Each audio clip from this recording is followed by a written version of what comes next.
If you're wandering around naively with your eyes closed and you run into someone who's really psychopathic, they'll take you apart and you'll have no defense against it whatsoever because you're too blind and naive.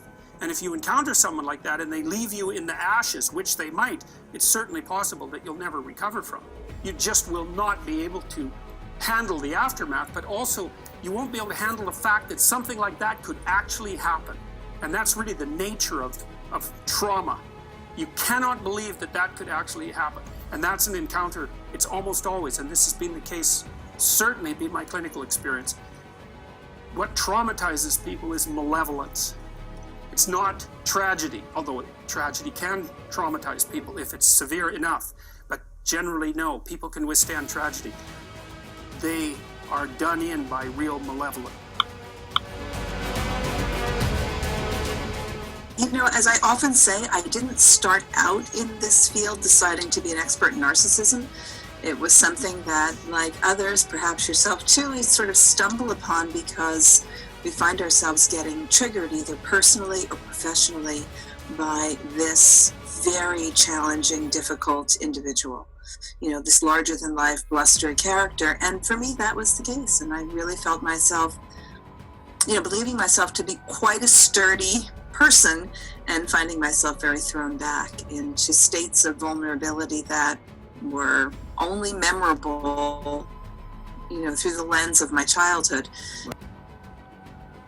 Share your story about how you kind of fell into this whole narcissism area, the specialty, this expertise, because I never intended to, in a million years, to become an expert on narcissism. In fact, I was really focused on becoming, you know, a spokesperson, a specialist, and, you know, perhaps, you know, an expert one day on this codependency, self-love deficit disorder. Yes. Topic that I speak about and write about. And it was the responses to my videos and my book that brought it to my attention that people really need to understand about narcissism. And you can't understand the codependent if you don't understand the narcissist. So that's where I spent a lot of time writing about it. And it seems that more people are interested in narcissism, not just because they have this voyeuristic, you know, impulse to learn about these people that are strange, difficult.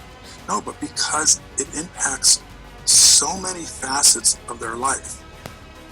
This cloud, this heavy, dense cloud that has enveloped the world as we are experiencing it now. Yes, yeah, and you said a couple of really key things there.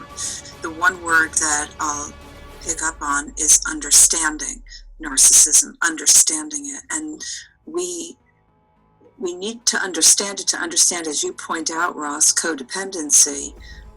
People who are offended by this, sometimes the cruelties of narcissism, the loneliness of living with a narcissist, the confusion that goes with being in a relationship that has suddenly kind of dropped off the cliff without a moment's notice, because it can happen that way too. But understanding also is critical to healing. So whether it's understanding it from a political perspective or just looking at the country and what's happened and how we've evolved or devolved, and understanding it in relationship is part of the pathway to healing. The more we get it, the less we own it, the less we doubt ourselves, the less we blame ourselves, the less we question our own self-worth, integrity, value. We can see, you know, the construction of narcissism, the architecture of narcissism that comes from experiences that help us connect the dots and explain this really complicated personality type. But it's so critical to being able to liberate yourself from that level of doubt and blame and responsibility, over-responsibility and self-sacrifice that happens to those who are mingling too close and struggling to find their own voice. They encounter someone who's out there in the world who's actually operating to hurt them. And so, and if the person is psychopathic enough, and this is actually goes beyond pure psychopathy, because at least the psychopath has the sense to be self-interested. You can go farther than that, where you're perfectly willing to hurt yourself as long as you hurt the other person at the same time. They have to win, and in order to win, they will say and do whatever they need to in order to try to villainize the actual victim. They will file false reports. They will file false police reports. They will call the police constantly. They will do all sorts of things to try to villainize the actual target and to try to absolve themselves and show that they're not the abuser, but they are. So what they do, part of their campaign is to go on a smear campaign. So what they'll do is they'll get on social media. Their ego, again, is running the show, and they desperately need everybody to think that they are the victim and that the target is really the abuser. It is, again, a sick game of twisting, lying, gaslighting, etc. And it's basically so that they can feel good about themselves, because they're very much, remember, narcissists and borderlines, they're not about logic. They're about the win. Everything is a win or lose situation. All, nothing, good, bad, black, white, splitting. Hola, ¿cómo estás? Yeah, it's... I was 16 years old when I met my least favorite psychologist in the world. He said to my parents, "You're going to be lucky in her future if she has in-home care. She'll be in an institution for the rest of her life."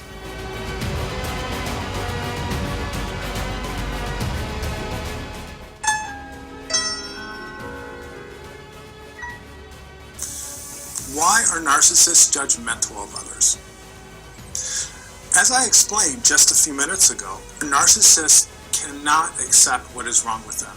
Their psychological damage, the trauma that they experienced as a child that was compartmentalized or repressed, is put back very deep in the deepest recesses of their mind. So much so they can't recall it, nor do they want to recall it. But it is there. It is there unconsciously. They can't grab hold of or put their arms around how damaged they are. They can't understand that they carry shame and self-doubt. That's too painful. So when a narcissist judges someone, what they're really doing is they're projecting. In other words, they are seeing themselves in other people. See, they can't acknowledge or own their own mistakes. It's too painful. It brings up too many memories. It brings them to the shame that they so deeply and so completely try to push down. But they can see what's wrong with other people. That makes them feel good. That gives them what I call a pseudo self-esteem boost. When a narcissist points out what's wrong with this person or that person or someone else, it gives them this false sense of superiority, this sense that they're better. Again, to remind you, narcissists have horrible self-esteem, and they don't know it. And in order to combat or fight those deeper unconscious feelings of being inferior or unworthy, they have to find what's wrong with others in order to make themselves feel better. And as I explained a second ago, they project. There's a saying that a therapist once taught me, and it is, if you spot it, you got it. And if you ever notice when a narcissist judges someone, and you know that narcissist well, they're actually talking about themselves. And it's almost always accurate. To be authentic means you have to admit to your shadow aspects, not just your light aspects. It is true that for many of us, the craving for orgasm is the craving for relief. Relief in the form of release. This feeling of relief becomes its own addiction. This is a big part of what we are addicted to if we were addicted to pornography. What does all of this mean for a pedophile? It means that they were hurt so badly when they were children, that they had to suppress the aspect of themselves that was a child completely. They had to suppress their own innocence.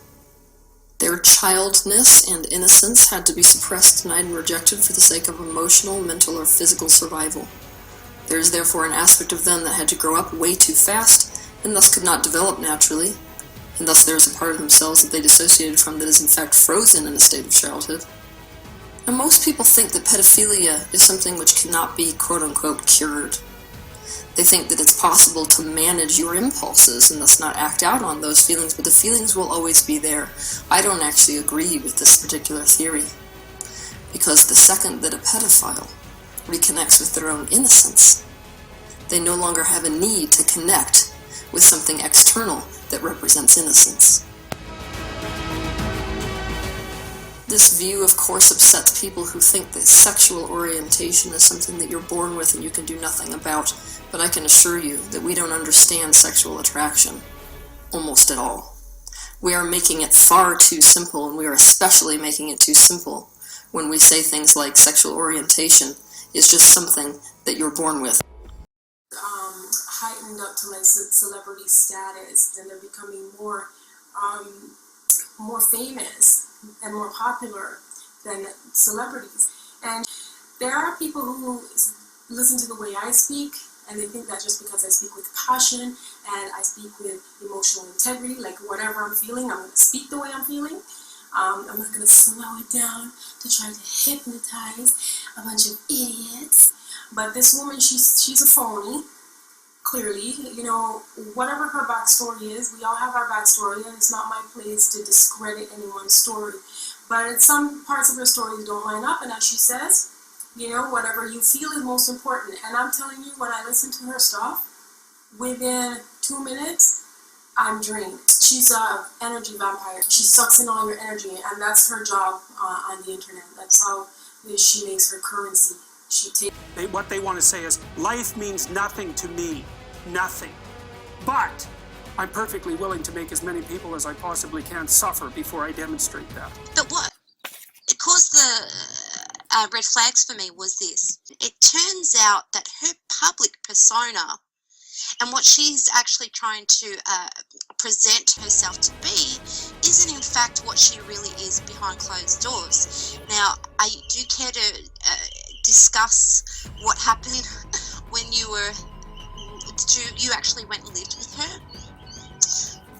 It was insanity, pure insanity. I've never met a crazier, more unstable person in my entire life, but I can't say that it's because of abuse. I just find her to be mentally ill in my opinion, she's just very manipulative, pathologically manipulative. She's a fabulist and a confabulator, and I would call her a mythomaniac. She makes up stories. Fabulator, and I would call her a mythomaniac. She makes up stories. I can't say that it's because of abuse. I just find her to be mentally ill in my opinion, she's just very manipulative. I would call her a mythomaniac. She makes up stories. Did not even look to see if anything that I said was accurate. He just wrote down schizoaffective. On your consciousness as an impact of the way you perceive reality. It's totally distorted. So she might maybe remember things in a different way, but that doesn't mean that the whole story didn't happen. And I did a lot of research as well. I dig into her journals where she was recovering, and I found my own answers.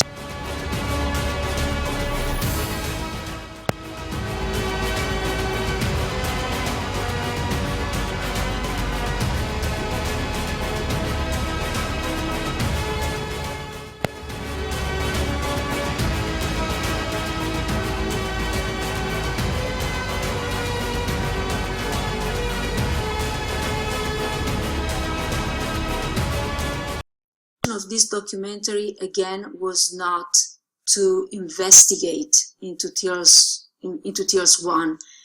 The intention of this documentary was just to document TEAL sharing her story. The intention of this documentary was just to document TEAL sharing her story. The intention of this documentary again was not to investigate into TEAL SWAN. The intention of this documentary was just to document TEAL sharing her story. The intention of this documentary again was not to investigate into TEAL SWAN. The intention of this documentary was just to document TEAL sharing her story.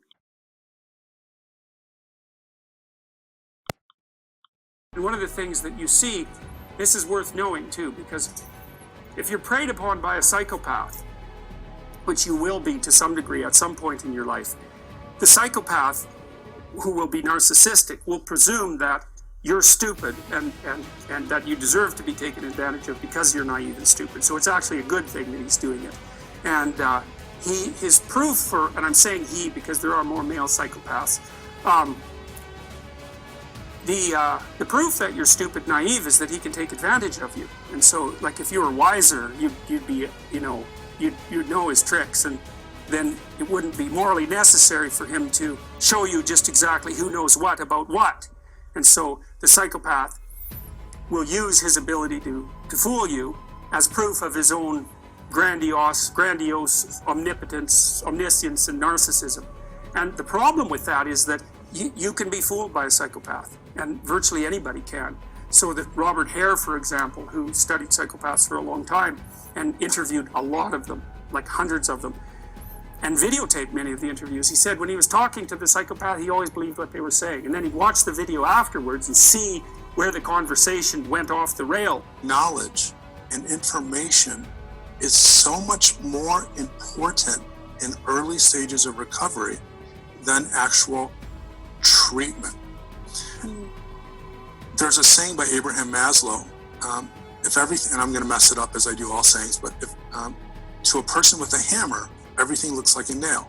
Mm-hmm. And if the world understands narcissism, or for that matter, narcissistic abuse, which, as I write about, involves the codependent and the narcissist, and their understanding rests upon antiquated, misunderstood, and just perhaps wrong information, data, not only does that impact our mental health, but it impacts the possibility of healing or escaping the abuse so that you can heal. So your book and all of your work on narcissism and the many facets of it, and in my book, we tell people, we show people that this is what it is. And I say to our viewers is you can't solve a problem if you don't understand what it is. Yes. Or if you misunderstand a problem, or perhaps your therapist does, you're just going to be in this hamster wheel going round and round and round thinking you're going to get somewhere, but you never do.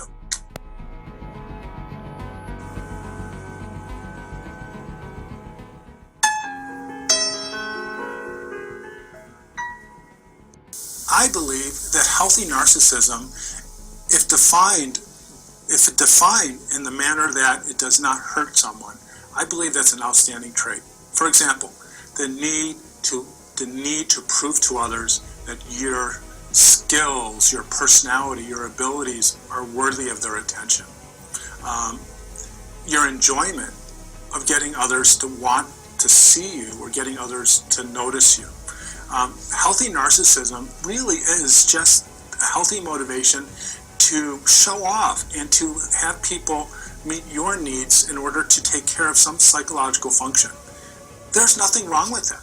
In fact, some of us should do it more often. So, in short, healthy narcissism is when you pay attention to your own needs, you're not focusing on others, and you're feeling good about it, and no one's getting hurt. It's really that simple.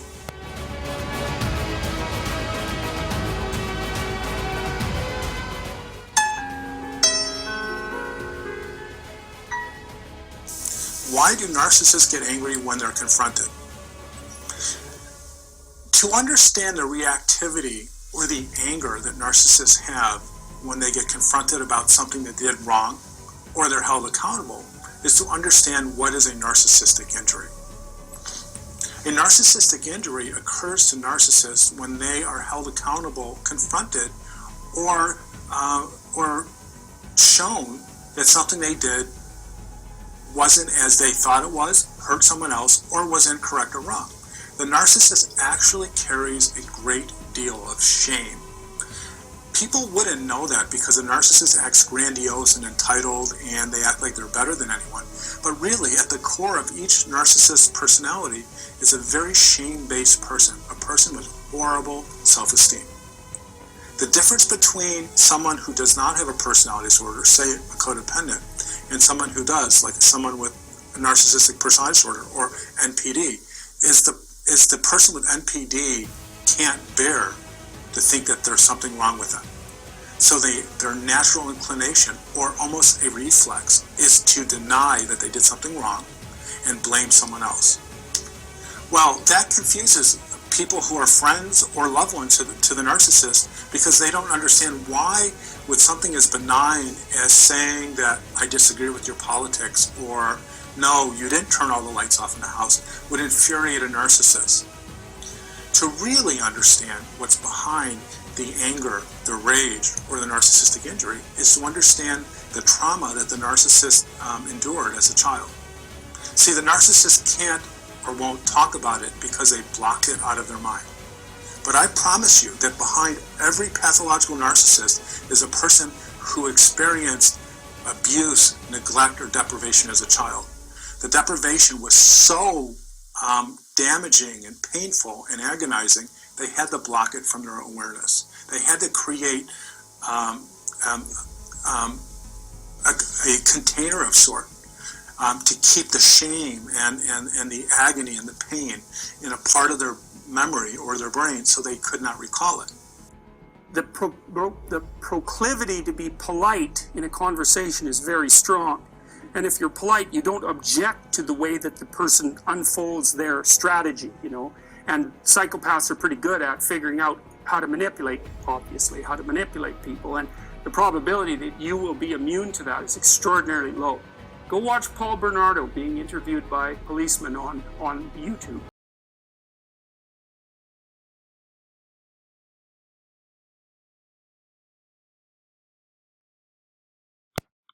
I have spoken with an investigator in Peel region, and they have told me that at this point they don't have enough information to move forward.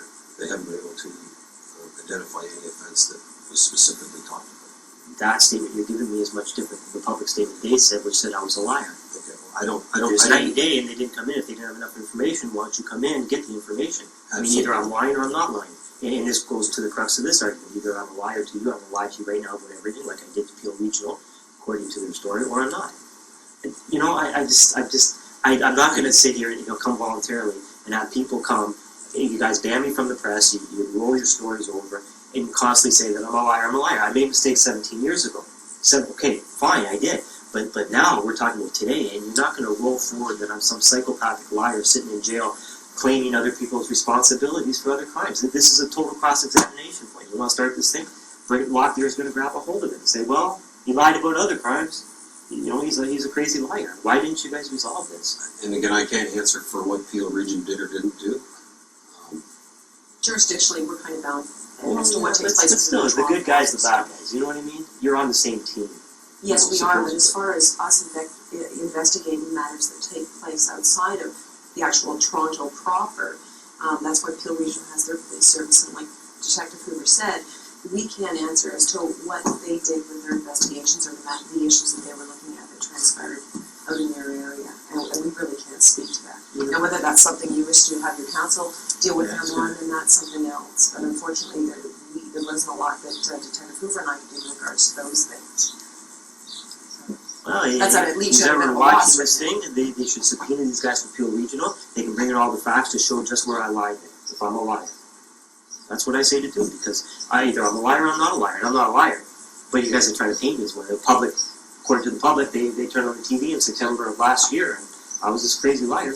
That's what the TV reported, and not only did they report it there, they wrote it on my file. I've got it right myself. Paul Bernardo, Peel Regional said Paul Bernardo lied to police about crimes he didn't commit. He said he did. Okay. And I mean, that's just awful.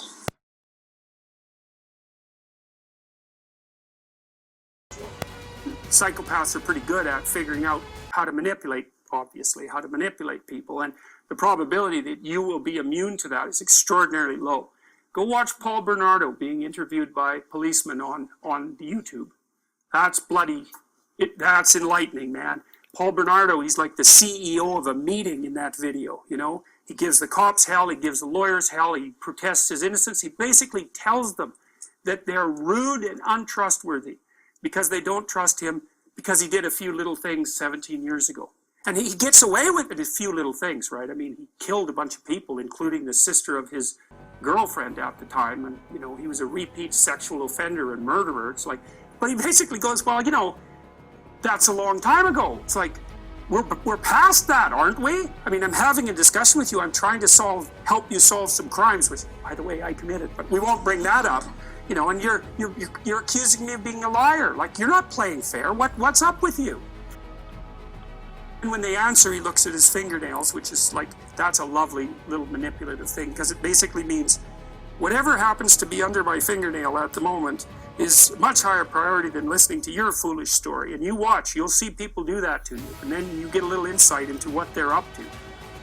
Or he looks outside, or he just looks at his hands, or he looks out the window, immediately dismissive in his nonverbal behavior. If you have a narcissistic loved one, chances are you are familiar with narcissistic lies. They lie about big things, they lie about small things, they lie for no reason at all. As a friend of mine's dad used to say, they'd lie if the truth sounded better. This is very frustrating because it's hard to have any kind of a relationship with someone if you can't believe anything they say. You can't trust them and you can't depend on them. Honesty is a cornerstone of intimacy, so it's no surprise that, as narcissists are pathologically afraid of intimacy, they would have issues in this area.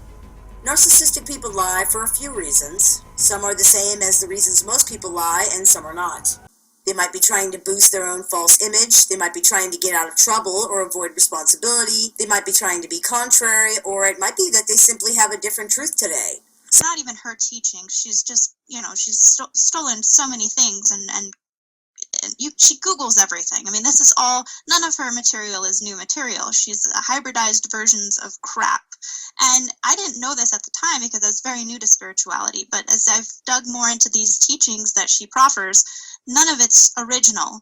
And so being around her and seeing somebody that was just so incongruent, I mean, the first day that I got there, she's talking about, she was just kind of out of it, just crazy, and looking at the grocery store, she's pretending she can see the vibrations on vegetables, and just, one of those people that you're like, what did I just get myself into here?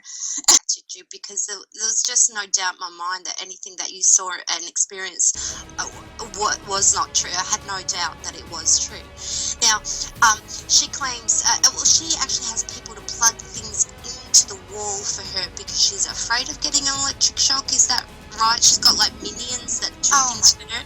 Yes, that was her. I saw this after I left because I found this so ridiculous. She claims that the electroshocks from her abuse in this trailer that she did for her documentary forced her now to have people plug her appliances in this documentary. But it's a total performance act for the camera, because when I was there, I actually had seen her plug things in many times without so much as a pause, including her blow dryer, her cell phone, laptop. And so this documentary that they're doing, or this trailer where she has people plugging things into the wall for her, and she's pretending to have PTSD from all of her trauma. I mean, not only does it not attest to the effectiveness of her techniques and her methods, but it's just complete fabrication.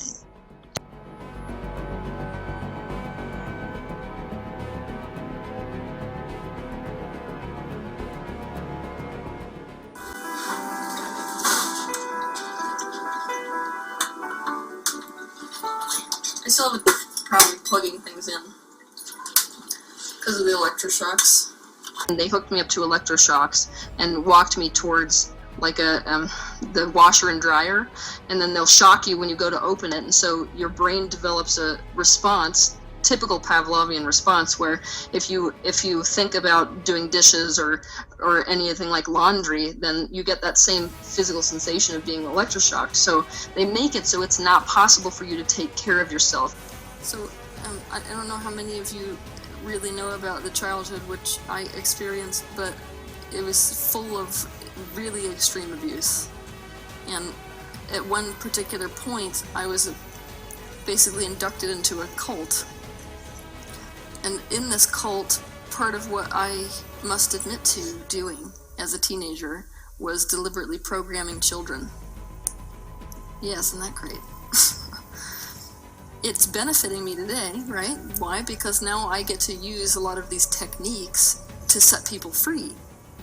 The mental chess game.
showing contempt and what's called duping delight.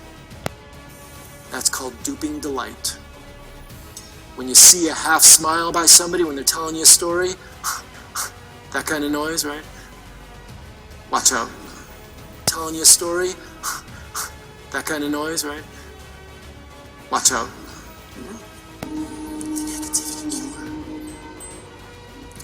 Hello there. Hey, Teal. The brain is a tool that is designed to facilitate life here on Earth. Not correct. Incorrect. And the purpose for life here is expansion. No, also, I was gonna let you talk, but I have to correct you on two inaccurate statements. First off, the brain was not designed to do shit, okay? It evolved to do things over time based on necessity and random chaos. Was not designed for anything. And number two, life is not all about expansion, alright? Things that expand are not always good. Sometimes you want some contractions in life. For instance, when cancer expands, is that good? What about AIDS? AIDS tends to expand by spreading to people through sexual contact or otherwise. Is that also good? I'm just curious because it seems to me as though you think expansion is somehow the source of all things, the source of goodness in the universe. And it seems to me that that's a blatantly retarded statement to be making. For instance, another example, what about the Nazi Empire? Should we have wanted them to expand as well? Although, I don't know what your answer on that might be. But we couldn't gain expansion out of life if we couldn't survive here. And so the brain is equipped, first and foremost, with survival mechanisms. Things that pose a threat to us are Like, of much... things that pose a threat to society. Pro-suicide New Age charlatans? Telling everyone that killing themselves is completely inconsequential? Could that be something that poses a threat to society? Before you know it, you're involved in a deep personal bond with a psychopath. Had a former mental health professional actually evaluate her, and she has been, among other things, diagnosed with schizoaffective disorder, which is a combination of schizophrenia and major depression. She's been diagnosed as antisocial personality disorder, which is also it's also known as sociopathy and psychopathy. She's narcissistic personality disorder and histrionic personality disorder, borderline personality disorder. I mean, she claims that she has these other post-traumatic stress and dissociative, but those are highly doubted by this health professional that did a diagnosis. And I have found it very easy to be seduced by the tone and the affect and the engagement of a psychopath who, with great earnestness, tells me that he's finally found delight in. And what I realized was, this is why I got into this business in the first place, is because I actually do have the one thing that would work for that person. At the point you start to see a disconnect with what he's saying and what he's experiencing. Her story is hard to believe. Do you ever doubt that maybe this is just some sort of nightmare that you had and you've just relived it, or do you ever doubt that this happened to you? No. Ever? No. That's a pretty good definition for our species, but Homo fictus, fiction man, story man, that's about equally accurate. Man is a storytelling animal. Narcissist is the narcissist who thinks only about himself, who is entitled and grandiose, but yet they believe that they deserve the world's attention, a person's attention, society's attention, so much that they will go to any means to secure that. But the malignant narcissist enjoys, appreciates, and will do almost anything to have followers, to protect others, to represent a community, a city, a country. And this malignant narcissist will do anything to protect themselves. But these individuals, as malignant narcissists, they loved, needed, and required people to love them. They rose to power by representing themselves as a savior of types. Same thing, you have to learn how to love yourself. And I'm like, well, how does somebody do that? And no one could answer the question. They're like, you just gotta love yourself. I was ready to tear my hair out, but by the end of it, I was like, you know what? Nobody has the answer. That's the reality, isn't it? The reality is that everybody knows you should, but nobody knows how. So That really started my own process where I wanted to find out what it actually meant on a practical level to love yourself versus hate yourself. So I started studying people who did love themselves.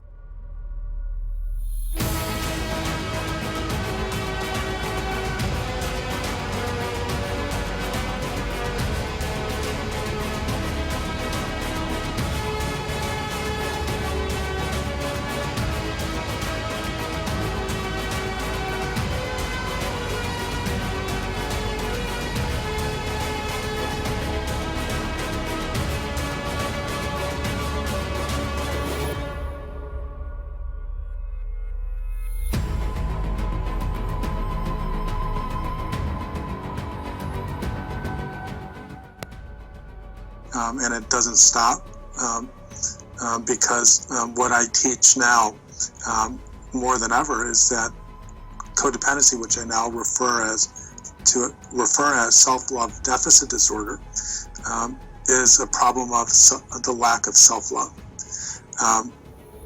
Only you have an authentic relationship when it is a co-creation. When it is coming from codependency, it is inauthentic. Why? Co-creating a relationship is dependent upon you being so honest about your own personal desires, your own personal needs, and everything, that you are capable of looking at another person who has their own desires and needs, etc., and saying, how do we make this work so it's a win for both of us? That's authenticity. Make sense? Yes. What's to the other side? It's when you are focusing so much on other people's needs that you let go of your own. You lose yourself, essentially, which is inauthentic because you're not yourself. Exactly. And this is a nightmare. Can I tell you why this is a nightmare? Yeah. You can't let go of yourself. Mm-hmm. It's important for people to understand this, because codependents are like, I love codependents. Really not. So they're actually worse than narcissists.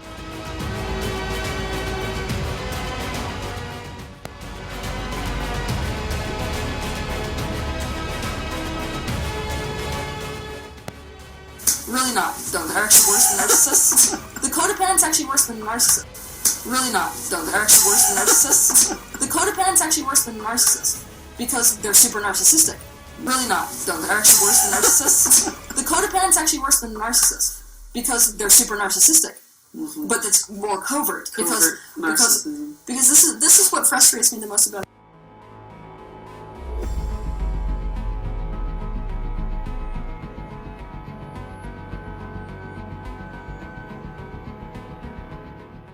More than ever is that codependency, which I now refer as self-love deficit disorder, is a problem of the lack of self-love. And I won't describe this because it's in my book and some of my YouTube videos, but codependency, or SLDD, can be traced back to some very painful moments in our life, our childhood, when we were raised by a harmful narcissistic parent. PTSD is a trauma disorder that occurs when a person endures trauma that is too big, too large for them to manage psychologically. And making excuses for the mistakes or problems that you do, or hurting people, not accepting responsibility and blaming the other person. So why would a narcissist ask me, so Ross, do you think I'm a narcissist? The person that's going to ask the question is the person that has the ability to have insight into their self, their problems. They have the psychological awareness that maybe something is wrong, they're responsible, and to feel bad about it.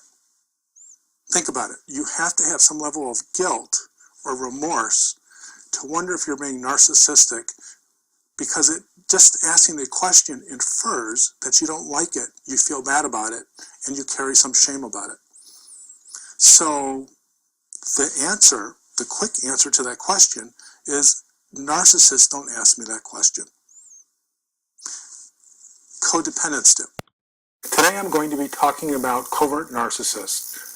Of all the categories of narcissism, this is undoubtedly the most interesting one. These are the narcissists who are wolves hiding in sheep's clothing. Among all of the narcissistic categories, these are the most tricky and perhaps dangerous ones. They pretend to be lovers, givers. They pretend to be altruistic. They tend to be kind. These are the individuals that project a demeanor of patience and love.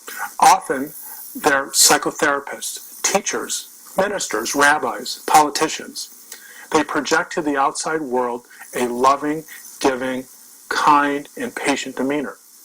But really, in the inside, they're deeply selfish and narcissistic. But really, in the inside, they're deeply selfish and narcissistic. They have all the qualities, all of the same qualities as the overt narcissist. But really, in the inside, they're deeply selfish and narcissistic. They have all the qualities, all of the same qualities as the overt narcissist.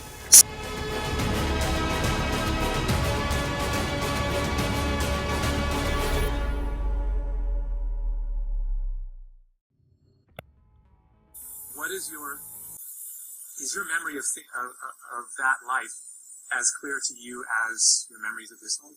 Yes. Wow. Just feels, I remember them with the same kind of clarity that you would remember being 16 or 17. Wow. And what was kind of your, could you say what your intention of that life was? My intention was to find an end to suffering. It seems to be like an ongoing trend. I mean, ultimately, that's what all spiritual teachers are trying to do, to come to Earth, one way or another. In that life, I was able to do a lot more grassroots work. Basically, in the place that I essentially owned, basically, people would get dropped off there nonstop. So I was doing a lot more on a one-on-one personal basis with people. Because a lot of that, of course, changes because the modern world changes. But back then, they used to drop off people if they couldn't take care of them. And the place to take them is obviously like a temple or some other type of a spiritual or likewise religious type of a location, because obviously you can guarantee that people of the cloth, or lack thereof cloth, are going to take care of people who are disenfranchised. So there were a lot of cripples that were dropped off, there were a lot of people with diseases that were dropped off, there were orphans that were dropped off, and most of my job in that life, honestly, if people want to know the true story, was trying to deal with all of that. Let's dive right into the topic of conversation, because there's no time like the present. To begin, we have to see that we are all energy.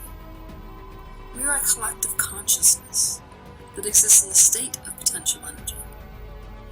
When that potential energy is focused, it becomes thought. That's essentially the process of the universal consciousness beginning to become a singular perspective.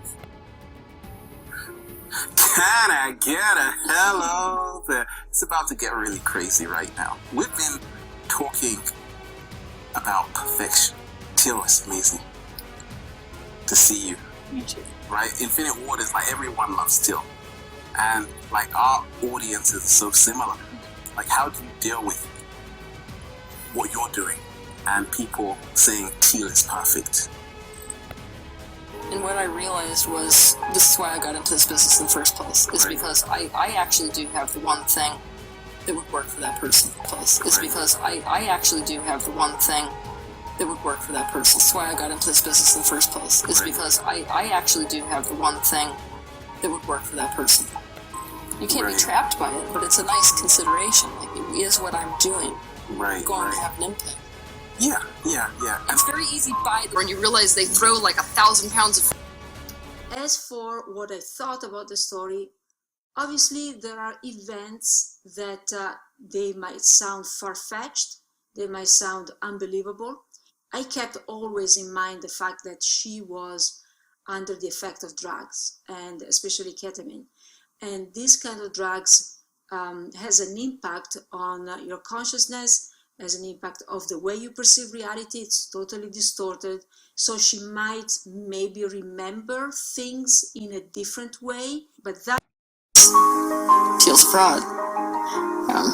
Teal shouldn't be talking. Why do you think you're an authority on this subject? Really sucked into the story. That's exactly what she is. She's a cognitive dissonance factory. Okay, all of her followers she keeps people in their emotional centers, and their logical centers become disabled. So she's able to be a hypocrite. She's able to not walk her talk. She's able to get exalted for her shadows and pretty much encouraged for her insanity. And at the same time, she's claiming to show people the way out. And she's actually creating more insanity in the process. They loved, needed, and required people to love them. They rose to power by representing themselves as a savior of types. The narcissistic urge to get power and to protect their legion of followers compels them to do almost anything.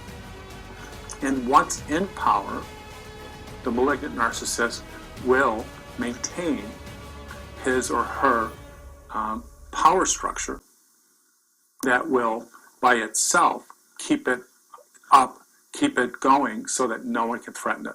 It's absolute insanity. And he's getting a lot of mentally and emotionally wounded people. Correct. That are following her. And she has a movie in production, and I saw a trailer of this movie, and they are seriously making the marketing behind it is amazing. They're making this woman look like she's basically an angel. She's an angel sent from heaven here to help humanity.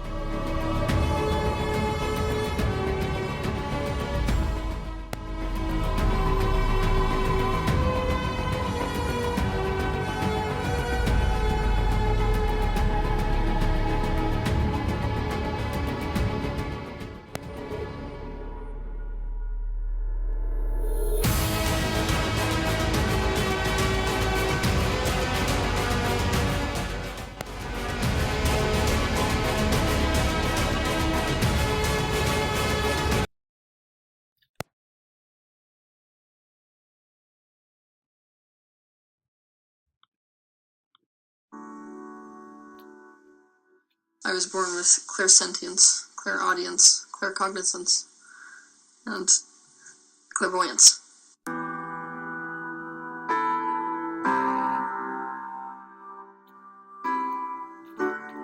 We now are at a point where 60 or 70 years of fairly serious research has been done on psychic phenomena, and nothing has been found. And so I think it's a fair bet that nothing will be found. Stephen Walton, Professor of Physics and Astronomy, California State University, Northridge. It was a really frightening beginning to my life, because I was only 6 first time that I was raped by this man.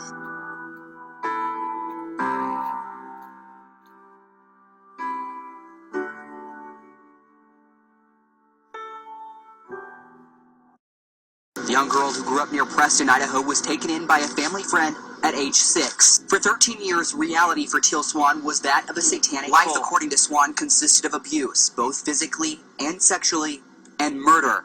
The stories she shares are simply hard to hear. So what I chose to do, basically, is pick the kind of life that is the worst kind of life that a human being could experience and get myself out of it, and then teach other people how to do it. How many children did you watch him kill? Well, him specifically, not the group 5. So you physically watched him kill 5? Oh. How many did the group that you witness? Probably 7 over the course of my life, I think. Yeah. When she talked about seeing the murders of these children, why is there no police documentation? In Teal's case, which she says was turned over to police, no charges have ever been filed. What's really unique about Teal is her authenticity.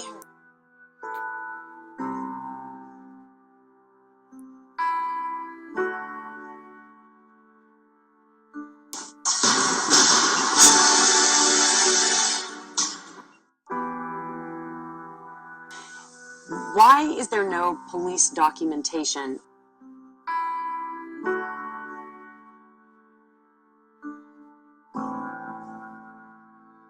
body is fairly covered in scars now at this point.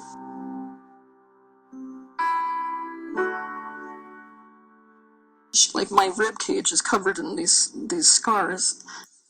So what I chose to do basically is pick the kind of life that is the worst kind of life that a human being could experience and get myself out of it, and then teach other people how to do it. When Teal finally managed to escape from her abusive situation at the age of 19,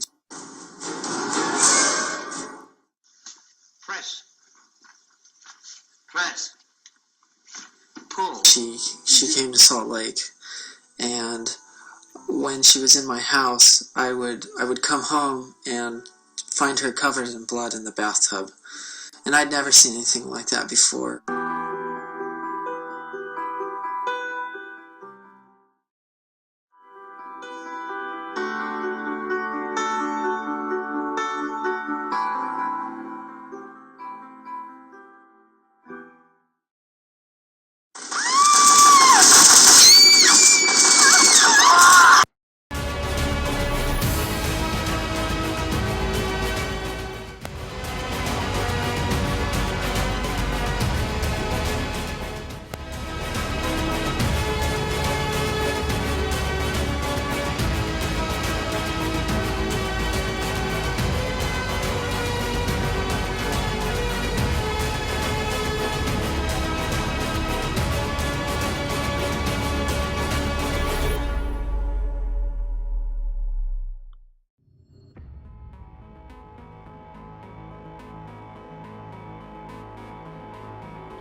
Dealing with her childhood and all that, and it's just amazing that she's able to like get up each day because it's painful.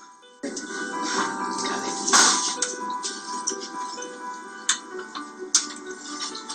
still have a problem plugging things in because of the electroshocks.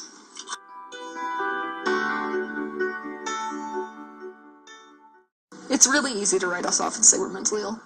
Teal knows many won't believe her. This is how far they're going with the illusion. I have a message for that producer as well. That producer is not making a documentary. That is no documentary. There's no fact checking. It's actually more like a shameless hagiography, trying to idolize this life of a saint. And she knows that people have raised criticisms. She didn't bother to go and try to track down the abuser or get the full story or anything that a normal, actual film would do in a documentary type of setting. That's just probably why they can't get an actual producer to take on the project. They're having to crowdfund it because the actual people want facts. They want the whole story. You can't just slap this up there and say, oh, this is the truth, and we're not going to check the other side of it. So, I mean, it's a joke, really, and people are paying for this slander of this poor man, and this is what they're buying into, and nobody's checking it because she's got some sycophantic woman who's infatuated with her producing the movie. That's what it is. She's got a person that's one of her followers making the movie for her.